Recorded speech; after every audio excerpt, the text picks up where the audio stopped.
ഭർത്താവ് ജോസഫ് മരിച്ചതോടെയാണ് സിസിലി പെൻഷനായി ഉപ്പുതറ പഞ്ചായത്തിൽ അപേക്ഷ നൽകിയത്. ID കാർഡ് അടക്കം എല്ലാ രേഖകളും സമർപ്പിച്ചിരുന്നു. 12 വർഷമായി സിസിലിയുടെ ബാങ്ക് അക്കൗണ്ടിൽ പെൻഷൻ പണം എത്തുമായിരുന്നു. പഞ്ചായത്തിൽ നിന്നും അറിയിച്ചതിനെ തുടർന്ന് കഴിഞ്ഞ ഏപ്രിൽ മാസം മസ്റ്ററിംഗ് നടത്തിയതോടെ പെൻഷൻ നിലച്ചു.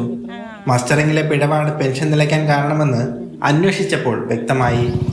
ലക്ഷ്മി കറുപ്പയ്യാനും പറഞ്ഞു അതും സിസിലിയുടെ ആയിട്ട് മാറിക്കിടക്കുക. എൻ്റെത് അവർക്കും അവരുടേത് എനിക്കുമായിട്ടാണ് കിടക്കുന്നത്. അവർക്ക് പെൻഷൻ കിട്ടുന്നില്ല.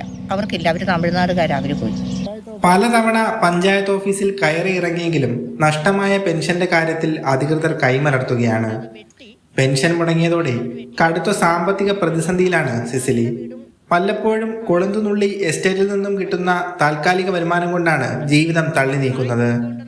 തന്റേതല്ലാത്ത കാരണത്താൽ നഷ്ടമായ 6 മാസത്തെ പെൻഷൻ ലഭ്യമാക്കുന്നതിന് നടപടി സ്വീകരിക്കണമെന്നാവശ്യപ്പെട്ട് കളക്ടർക്കും പഞ്ചായത്ത് കമ്മിറ്റിക്കും പരാതി നൽകിയിരിക്കുകയാണ് സിസിലി.